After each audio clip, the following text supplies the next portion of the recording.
Good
day everyone, I hope you are well. Welcome to VOLKSVOORBEREIDIng, that's Volk Prep in English, and this is going to be the Flatlander episode 1. This is going to be a camping video where I show you about, and I talk about some preparation tips about bugging in, bugging out and stuff like that. Maybe it'll be of use to you. I am here at the Diamante holiday resort. It's about 30 km outside Pretoria, my hometown. So we decided to go camping for a few days. I am here with a friend which is part of the prepper community, and we had an argument about who wants to go camping the most, and I lost the argument, so here we are. And I'll show you guys about the setup now. The idea of this setup is a bugging out to your evacuation area. And in South Africa we have a prepper community called Flatlanders. That means Southlanders in English. I will leave a link in the description for the website. So what the idea of this is, we evacuate, a tactical evacuation to a safer area away from the danger zones should the SHTF happen. And when we are there, we will pretty much collect or welcome the refugees and then in a logistical way sort them out. But before you go into your main area, you are going to pass a gate, or it's called a vluchtelingsbeheercentrum in Afrikaans. In English that probably be a refugee control center. What that is a database needs to be created of the people going into that area. So you are pretty much going to be camping outside of that main area, and before you can pass the gate you're going through that process. Now the idea of this camping setup is a minimalistic, quick and easy one when you get to that setup, because you don't want to have everything packed out, everything is stacked, and that's going to be time consuming, and especially when you're packing up and you need to move, because it's going to be a data process. So you can camp and you can go through, so you need something to camp out, quick and easy, minimalistic, and then be on the move again. And I'll show you guys the setup I have here for that concept. So for those of you who know me, this is not my car. My car is in the parking area at home. It needs a service. The distributor broke and I cannot find a 41-year-old distributor for my car. So I'm pretty much in a pickle. So my friend is away and his car was standing at home for a few weeks, and he told me, like, listen, take my car, it needs to drive, it cannot stand like that, it really needs to work. So I was blessed by using the car and I came here to Diamante. And what we have here at our camping setup is, this is the fire area. Now I was clever enough to forget the braai, called a barbecue in English, the grill. So you just put a concrete slab of bricks. You're going to make fire there and put the grill over to braai the meat. and we have the rocket stove for pots and camping coffee, and obviously the wood and the axe. And as you can see, we have 2 tents, one for me, one for my friend, and the camping table. And obviously in these containers is the kettle and the gas stove and all those things. So we haven't packed it out yet because we're on our way to go swimming. Stove, and as you can see above, we have 2 awnings. Now this is a awning that I bought on Takealot. It's a 2x2. Speak about the poles now. And this is another awning that I bought. I went to a hospice in Pretoria and I literally bought an old tent, the rain cover of that tent, and it cost me like 50 bucks. I had to make 1 or 2 quick fixes with some sewing onto it, but it really covers both of the tents. Obviously when I'm alone it'll be 1 tent and it'll be a lot more covered, but we are 2 people now and it works pretty much fine. And I made some quick DIY poles here. What I did was I took broomsticks and I just glued and taped them together. I have 2 of them, as you can see on this side as well. There's another one, and then these ones are just normal awning poles. We have the camping light, and behind me is the fire extinguisher. So I made a quick DIY awning. So obviously the Pajero doesn't have a roof rack like my car does, so I just used some rope and cable ties, tie straps, and I added this broomstick, another one, to the roof rack, which works as an awning. And then basically just to lift the top end for the rain. This is a telescopic pole which is used when on the swimming pools, when you connect your, what do you call that, when you clean your swimming pool, you connect that head, the scoop, whatever thing, I can't know the name in English, the net, yeah, pretty much the net of the swimming of the pole. So I bought one of these poles. But what I actually did as well, I went to a outdoor camping spot, like an outdoor warehouse, and I went to the camping areas, and I was looking for tent poles, and the tent poles that I actually found was between 200 and 400 rand for a pole, and for cheapies 2 poles. So I went to Builders, which is our main franchise hardware store, which part of the Masmod company, Masbuild, and I went and I bought these poles, which is the poles used on a paint roller. Now I paid 90 rand for one of these poles, so pretty much 2 poles for 200 rand, where I would have paid twice or even 3 times as much for camping poles, which is not even as strong as these. So yeah, this is pretty much the main setup, guys. I will speak about this a little bit later, but I want to show you guys what Diamante looks like, this beautiful camping spot where we are now. So I will show you guys some drone footage and what it looks like over here. Absolutely beautiful, amazing, peace and quiet. What is shocking to me is that it's so quiet. I was expecting, because it's close to Christmas and it's holiday, a lot of people, but we are literally 2 camping spots in the whole area.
There are 2 yards to feed and pet the donkeys if you want to. There's also a big bush larper to hire if you want to maybe sleep over with larger groups or have a function. Nice vegetation, large trees, and then also around the swimming pools, both for adults and for children, you'll find larpers to hire, the shops, entertainment area, the trampoline, and everyone's favorite, the Super Tube. The vegetation is dependable on the season. There are a lot of rubbish bins around that are cleaned the next morning. There are also a few electric points and bright areas, but they do not feature at every camping spot. Make sure you are early and get the nice camping spots, and remember to be prepared and take your electric extension cord with you. But all in all, there are nice trees, lots of vegetation, soft grass, and a nice area for the kids to play with the bicycles as well.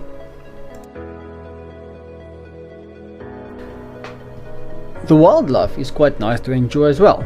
There were some geese running around with little babies that are so cute, and for some reason they don't seem to like me very much. The donkeys are also nice and tame. They come closer, you can feed them, you can pet them. They are really nice, but also it seems they prefer the company of others above either me or the camera. And if you're lucky enough, later during the day the elk or the deer will come out, and they will pretty much feed around your campsite, and it is something very nice to enjoy. There's also a nice entertainment area for the children, which features a variety of different jungle gyms. There is that up and down swinging, I think it's called a seesaw if I remember correctly, and there's also the swings, and then there's also a slide for both the small children and the big ones. Speaking of us, there's also a dartboard and a pool table. The swimming pools and the lapas around them are kept neat and clean, and it's really enjoyable having a party there while you can have an eye on the children. There's also a trampoline for those who have lots of energy, and also for those who are trying to take a ridiculous selfie. There's a bra area close by to the pools as well for the dads who wants to bra. And yes, everyone's favorite, the Super Tube. Be careful for your limbs on the second last and the third last corner.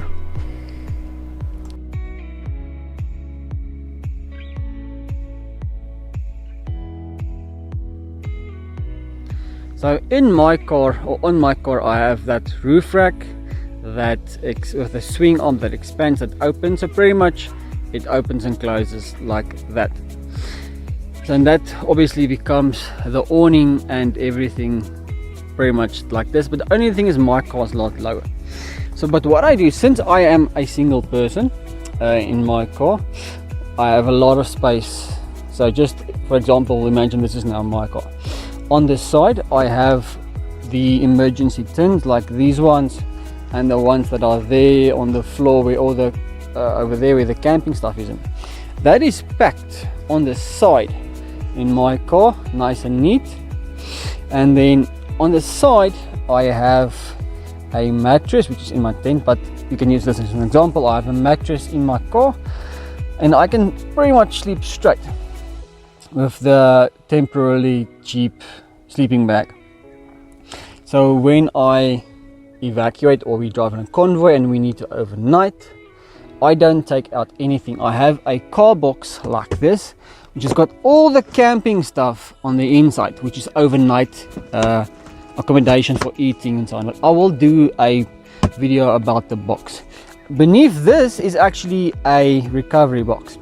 So because on my roof rack I have a box, this one doesn't, so I took some of the stuff out of that box and brought it here. As you can see, it's just a wheel spanner and a jumper cable. This is an air compressor, and I left my car's jack back on the car in the box because it will never work on this high SUV.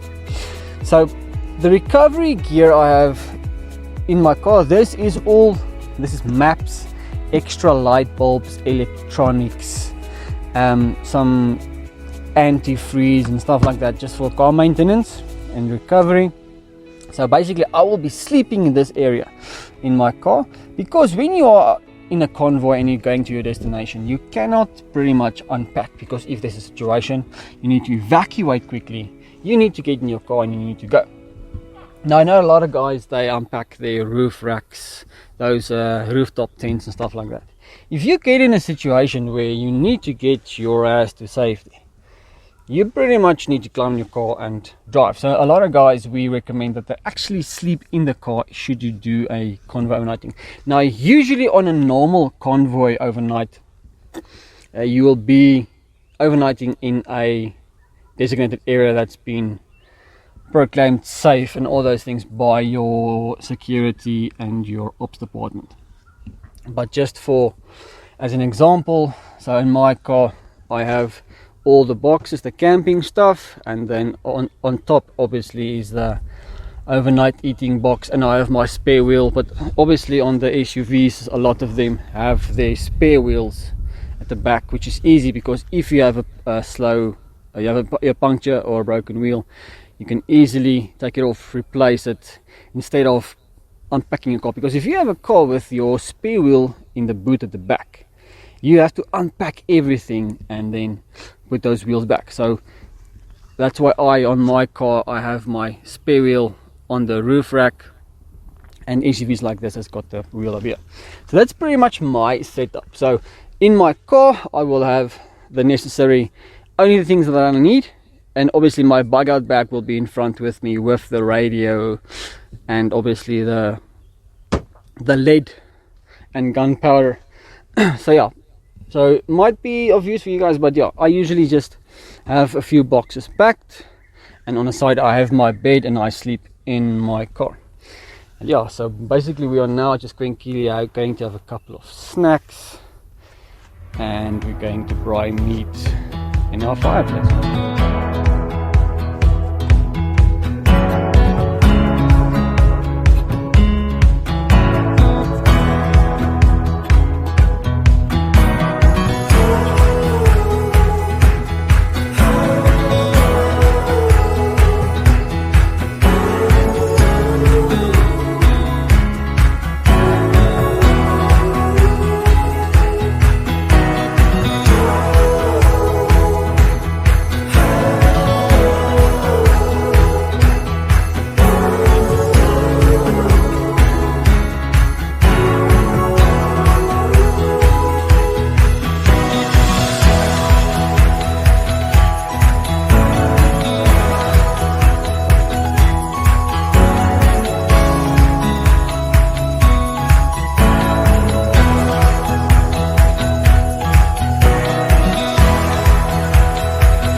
The rest of the evening we're gonna chill.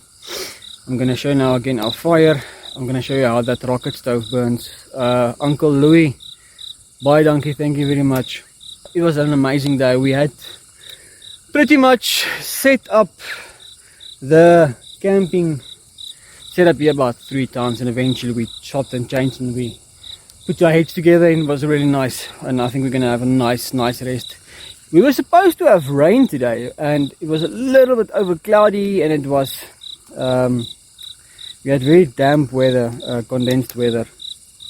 The humidity was very bad, but it blew open and now we can see stars, and it's really amazing. The elk that was here, or the deer that was here opposite us, actually just went right here behind the car, right behind us while we were having our dinner. And we're just gonna have him another coffee now. Gonna share that rocket stove, and we're gonna do marshmallows because marshmallows is our tradition. And we're just gonna chill here for the end of the night, try and escape all these insects. So Diamante was really nice today. We had a nice swim, we did some super tube, I did some nice drone shots, but there were only 2 groups of people, which was us. But later today there came another 2 groups, so we're about 4 people in the campground. It's quiet, you can hear the birds, the insects. Really amazing.